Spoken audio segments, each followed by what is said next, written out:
Bem, pessoal, vamos retomar aqui a leitura então da Biblioteca do Apolodoro. O que eu quero falar aqui antes, aproveitando sempre a introdução desse volume, é que a mitografia surge no século VI a.C., na Grécia, junto da filosofia e também da história, como uma tentativa, assim como as outras, de tratar as coisas sem, sem, sem a consideração das divindades. A filosofia vai procurar investigar inicialmente, né, a chamada physis. A história vai tratar, surgindo com Heródoto, procurar tratar da, da, da guerra entre a Grécia e a Esparta, ou da disputa entre o Ocidente e o Oriente, né? Entre a Europa e o Oriente. O Heródoto vai tratar dessa disputa reconhecendo que há fontes míticas, leituras míticas desse conflito, mas ele vai procurar aproveitá-las, mas olhando para elas como coisas não totalmente confiáveis. No que ele pudesse substituí-las por evidências não míticas, no que ele pôde, ele substituiu. Né? Por isso que ele viajou, procurou as falas das pessoas a respeito do que aconteceu, né?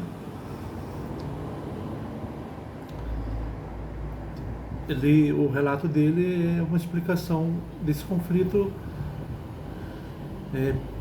sem a presença dos deuses, né? Sem a consideração dos deuses como causa. Por os mitos, os deuses são a causa do que acontece com os homens, né? E a mitografia vai tratar dos mitos falados oralmente ou já escritos, e também representados plasticamente, vai tratá-los como algo a ser também organizado. Vai fazer uma história dos mitos, a mitografia. Algo a ser organizado, porque cada cidade tem mitos próprios e tem versões de mitos. E portanto, há várias fontes. E o trabalho de organização vai ser feito pelo mitógrafo. E nessa organização também se procura estudar, dizer a importância desses mitos para os povos que os contavam. É um trabalho interpretativo. E a mitografia também faz paráfrases, né? Recontam essas histórias de uma forma procurando ser mais organizada e palatável, né?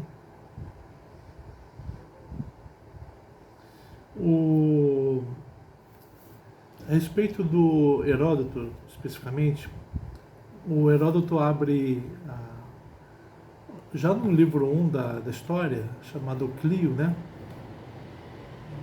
Das histórias do Heródoto, ele diz o seguinte, ele vai falar sobre o início do conflito entre a Europa e a Ásia.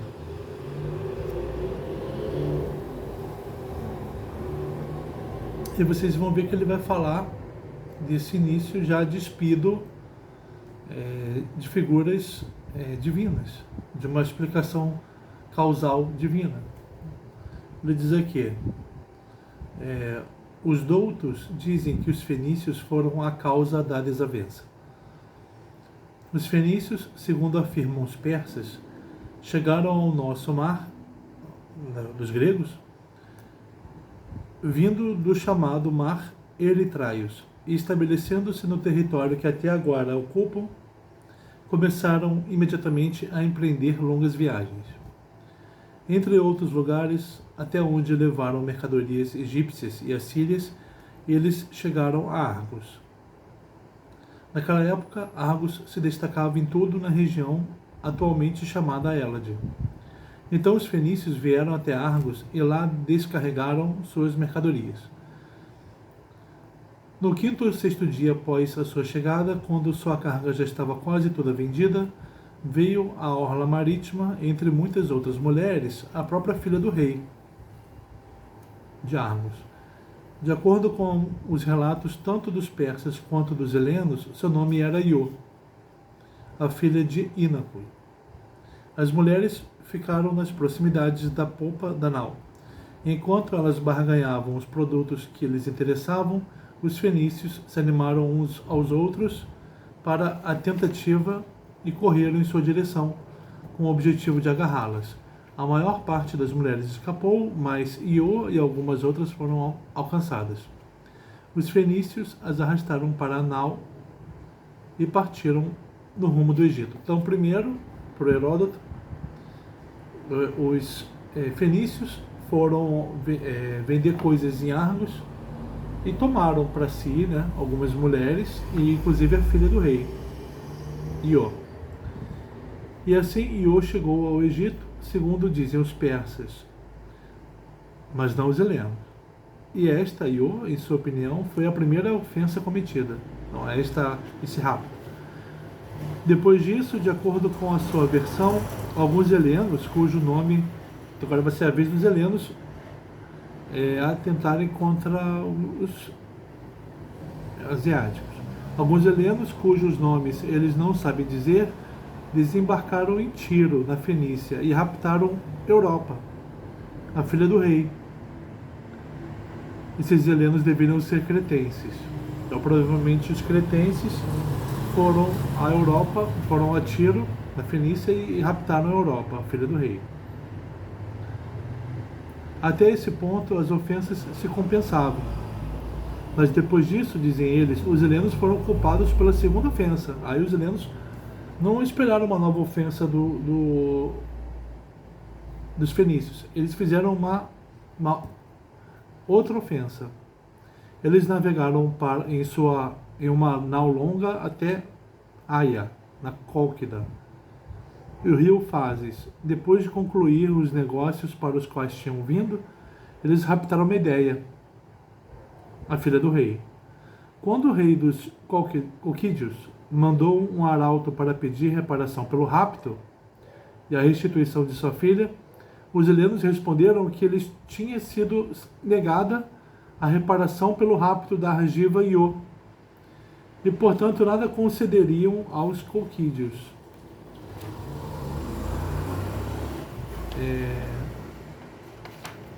Então os helenos raptaram Europa em resposta ao que os fenícios fizeram de raptar Io. Então, dizem eles, na segunda geração depois desses fatos, Alexandre, filho de Príamo, tendo ouvido essa história, teve a ideia de obter para si mesmo uma esposa na Hélade mediante rapto. Inteiramente convencido de que, da mesma forma que os helenos não haviam oferecido reparação, ele também não a ofereceria. Assim ele raptou Helena. Os helenos resolveram primeiro enviar mensageiros para pedir a restituição de Helena e uma reparação pelo rapto. Quando, porém, essa proposta foi feita, ouviram como resposta que Medeia tinha sido raptada. E lhes foi dito ainda que eles, que agora pediam reparação a outros, não a tinham concedido nem devolvido à mulher raptada, apesar das reclamações dos ofendidos. Então, os gregos raptaram Europa e Medeia. E aí, o Alexandre, filho de Príamo, em Troia, então quis... Os gregos então raptaram duas mulheres aqui da Ásia e não devolveram, então vou lá e vou raptar a Helena.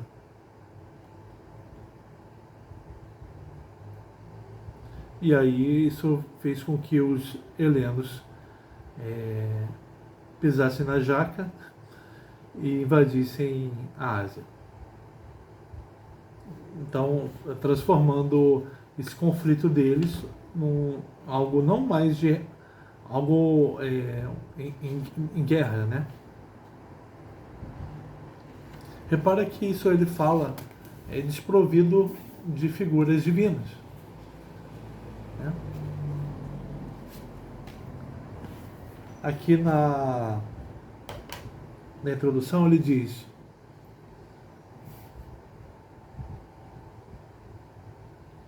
o que os gregos contavam sobre esses raptos de parte a parte? O que se contava, ou seja, quais eram os mitos, né? A audiência dessas histórias as conheciam, né? Intimamente. Zeus, apaixonado pela Io, mortal, princesa de Argos, a atrai para fora de casa e se transformado em nuvem.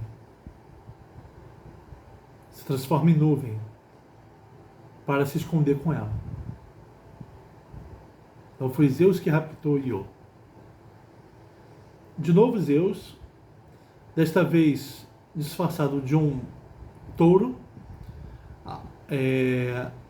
abduz a princesa fenícia Europa e a leva a Creta. Então, primeiro Zeus foi à Grécia e raptou Io, foi ele que fez esse rapto, e também foi ele que raptou em seguida Europa, da Fenícia, e levando-a a Creta. Conta a Medeia, ela saiu da Cólquida, na Ásia, com Jasão, quando os argonautas foram buscar e trazer de volta para a Grécia o touzão de ouro. E Paris, troiano, vai a Esparta e toma Helena pega e a leva para ele, né? E a causa disso é o conflito implantado por Eris no casamento de Tétis e Peleu, né? Os pais do Aquiles, né? Então tem o mito tem uma explicação de origem divina desses raptos de parte a parte. E você viu que o Heródoto já procurou contar a história sem isso, né? Vamos ler então aqui propriamente a biblioteca. Tá. A linhagem de Zeus. Linhagem divina de Zeus. Tá. Zeus casou-se com Hera e foi pai de Hebe, Eleitia e Ares. Mas, além disso, ele teve intercurso com tantas mulheres, ele teve intercurso com outras mulheres, mortais e imortais. De Temis, ela é filha de Urano, né? Ele teve filhas. Primeiro as Horas, que são 3, né?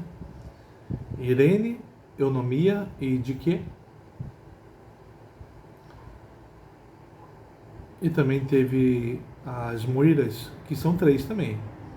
Cloto, Láquesis e Atropos. De Dione, Zeus teve Afrodite. De Eurínome, filha de Oceano, ele teve as Graças, que são 3. Aglaia, Eufrosine e Thalia. Junto de Styx, Zeus teve Perséfone. Junto de Mnemosine, Zeus teve as Musas, São 9, né? Calíope, Clio, Melpomene, Euterpe, Erato, Terpsicore, Urânia, Thalia e Polímnia.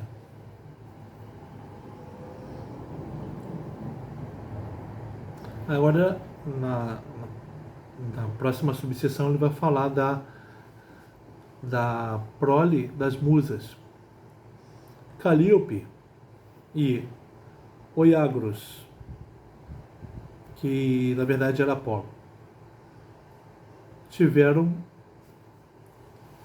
Linos, que foi morto por Héracles, e Orfeu, que foi treinado para cantar junto da cítara, cantar e tocar cítara, e movia pedra, e ao fazer isso ele movia pedras e árvores.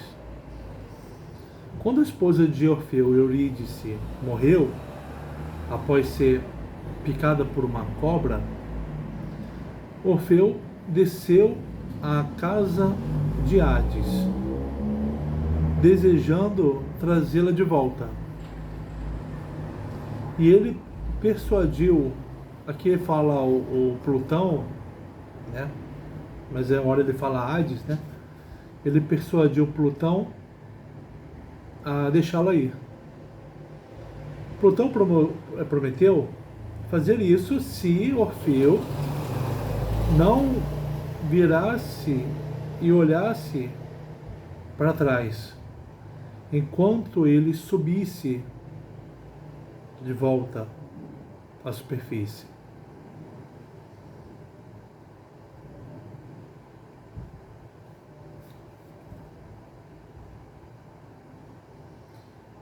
Ele deveria seguir até chegar em casa com a Eurídice. Mas Orfeu, em dúvida, olhou para trás e olhou para Eurídice. E ela, então, retornou ao mundo subterrâneo. Orfeu também descobriu os mistérios de Dioniso. E foi enterrado próximo a Pieria, após ter sido despedaçado pelas Mênades. O que será que ele fez com as Mênades, né? A gente viu na peça As Bacantes o que as Mênades fizeram com o rei troiano, não, tebano, que não aceitava o ritual lá. Também despedaçaram.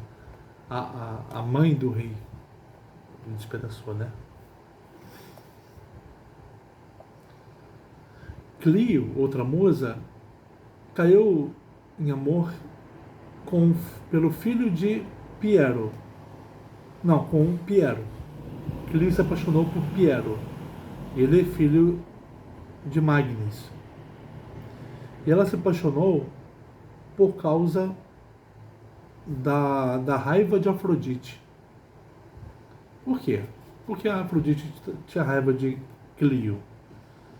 Clio havia reprovado o amor de Afrodite por Adonis. E então Clio compartilhou sua cama e teve um filho de Piero, Jacinto, um rapaz chamado Tamires, filho de Filamon, e a ninfa Argíope vieram a desejar Jacinto, esse filho de Clio.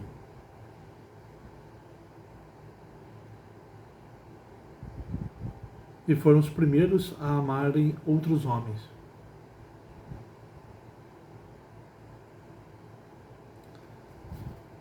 Mas Apolo, posteriormente, acidentalmente matou Jacinto, quando esse era namorado dele, acertando com um disco. Isso que ele fala de que Tamires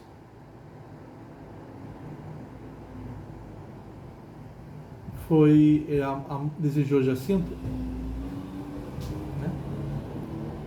Foi o primeiro a amar outros homens. Será que é o primeiro relato, o primeiro mito, né, do amor homoerótico na Grécia Antiga?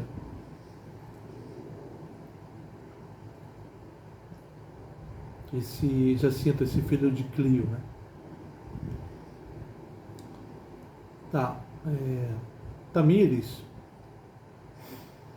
por outro lado,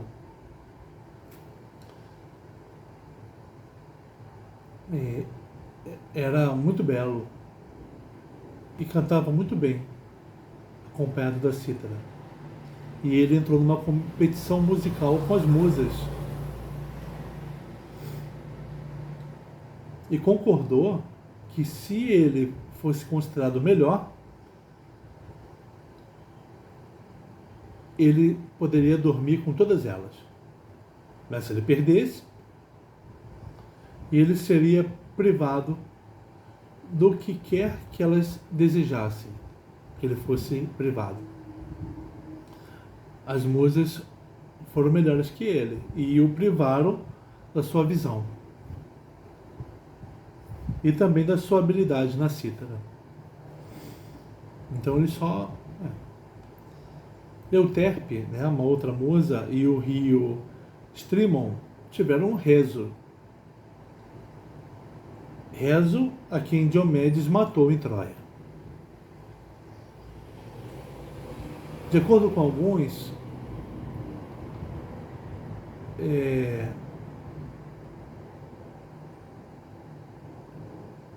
Rezo não era filho de Euterpe, mas de Calíope.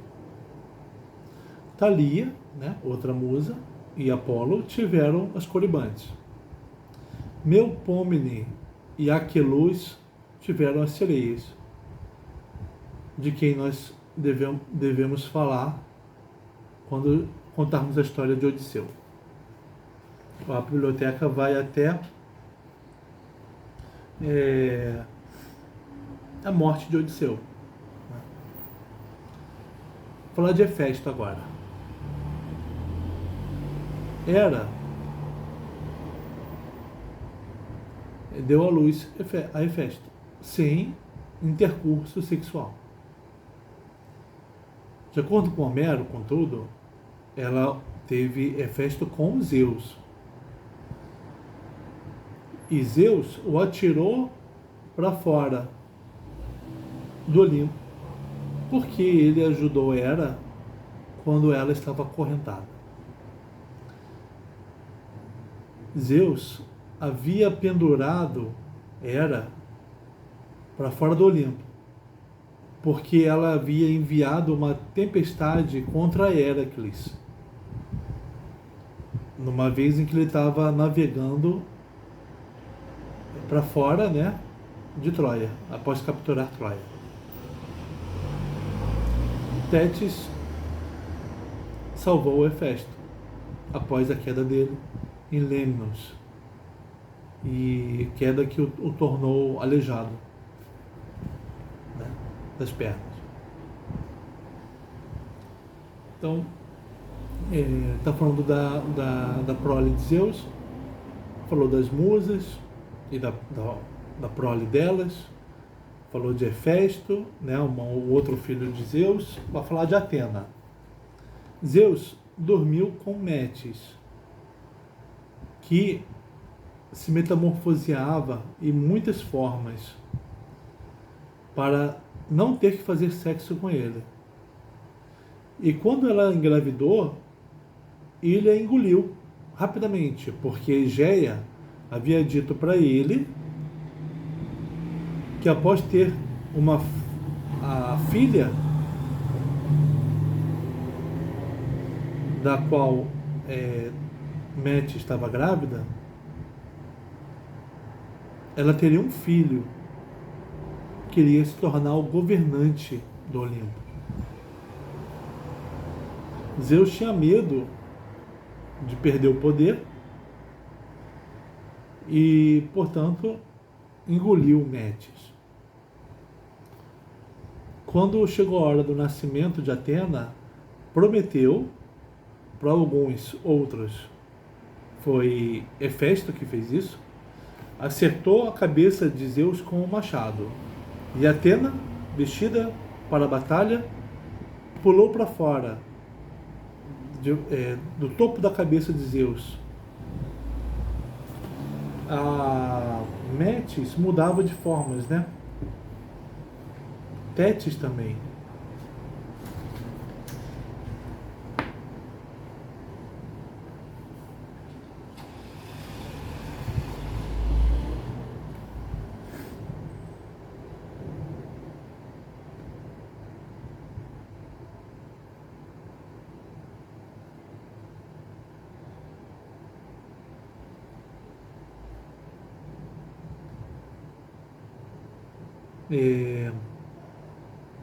Metis é filha de Oceano e Tétis.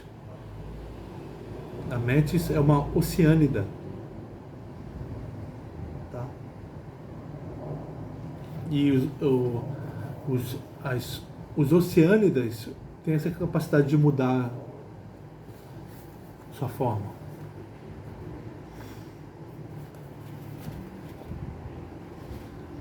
Aqui, ó, filhas de Coios. E também vai falar de Apolo e Ártemis. Sobre as filhas de Coios, Astéria mudava a si mesma para a forma de um pássaro e se atirou no mar para evitar intercurso com Zeus. E uma cidade chamada Astéria foi nomeada por causa dela. Apesar dessa cidade ter depois tido seu nome mudado para Delos. Leto, após dormir com Zeus,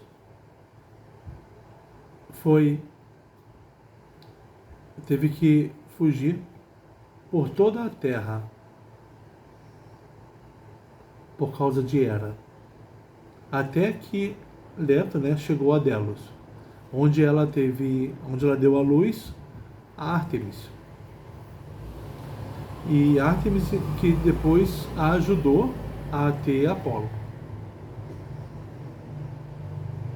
Ártemis gastava o seu tempo engajada na caça e permaneceu virgem.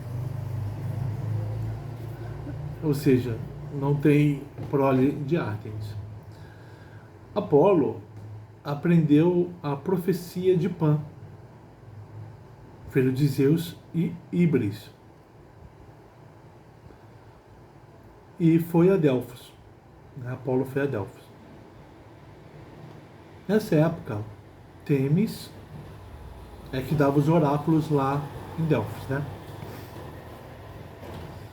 Mas quando a serpente Piton, a guardiã do oráculo, tentou impedir Apolo de tomar o lugar ali o lugar lá no oráculo, Apolo matou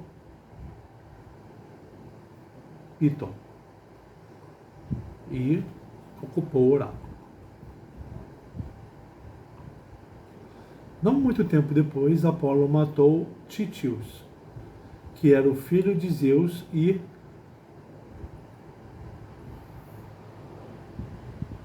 Elare. Do medo de Hera, por causa do medo de Hera, por ter medo de Hera, Zeus escondeu essa mulher, Elare, embaixo da terra, após dormir com ela.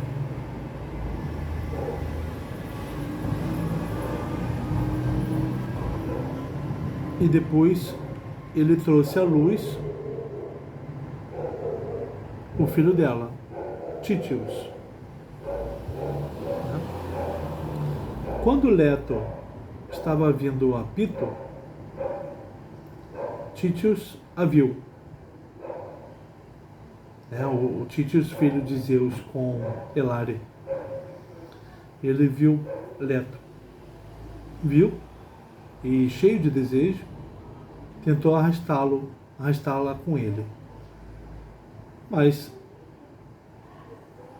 Leto chamou seus filhos, simplesmente Apolo e Ártemis, que atiraram nele com seus arcos.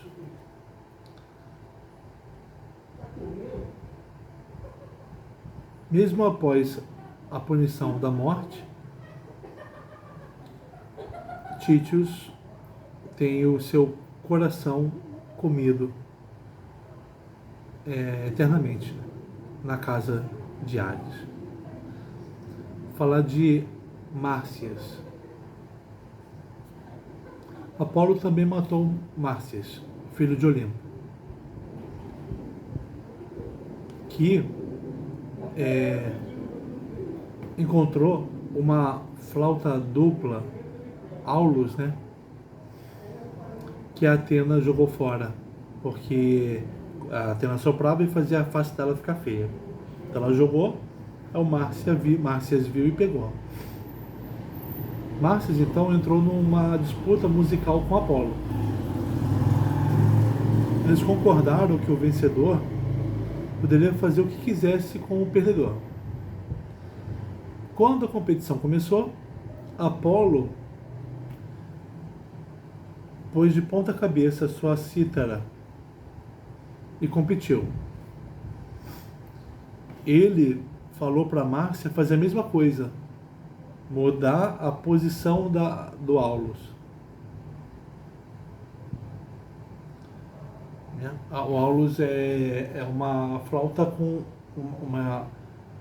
um encaixe bucal e duas saídas. Como é que ele vai mudar a posição? Botar dois canos na boca, Por Márcias não conseguir, tocar com o Aulus invertido, Apolo foi declarado vencedor. E suspendeu Márcias, dependurado num pinheiro, tirou toda a pele dele e o matou. Órion. Ártemis matou Órion em Delos.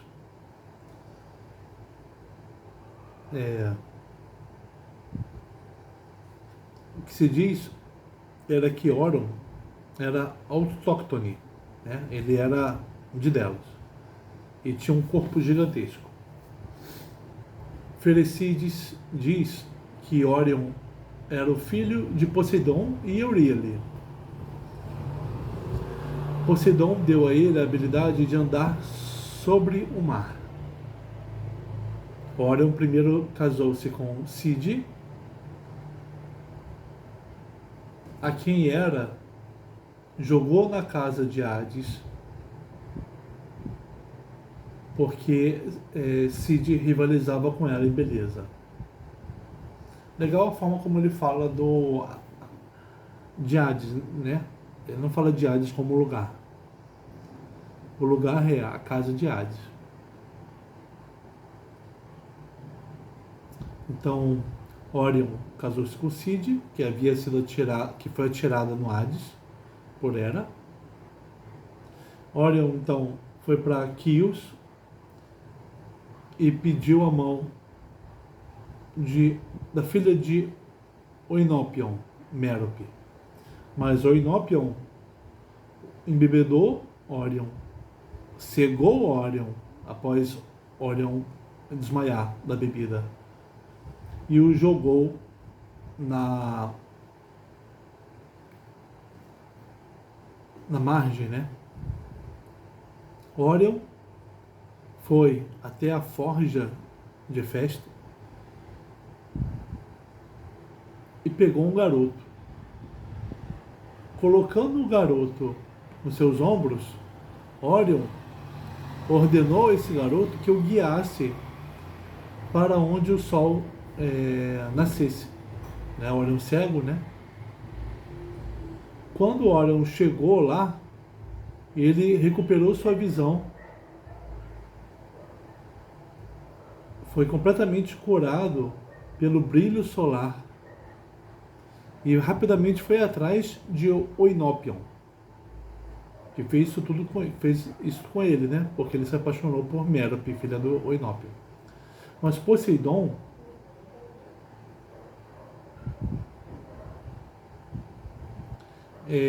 tinha feito, Hefesto construiu uma casa para Oinopion, embaixo da terra. E Eos, que estava apaixonada por Orion, Afrodite fez Eos se apaixonar, fazia Eos se apaixonar constantemente, porque Eos se deitava com Ares.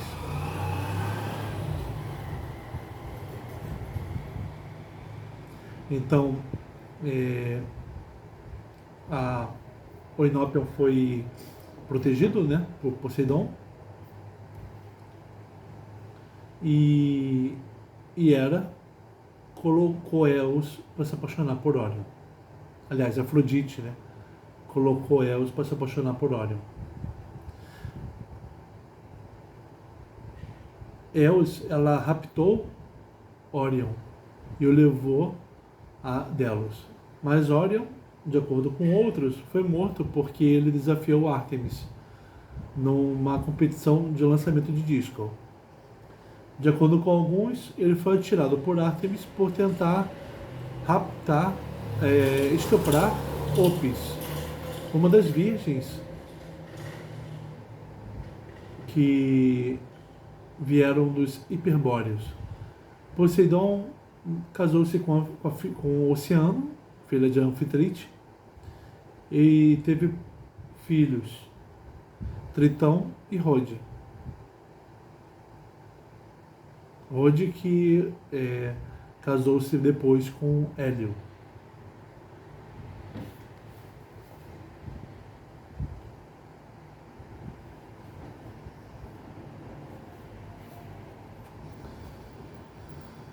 Tá? Vamos ficar por aqui.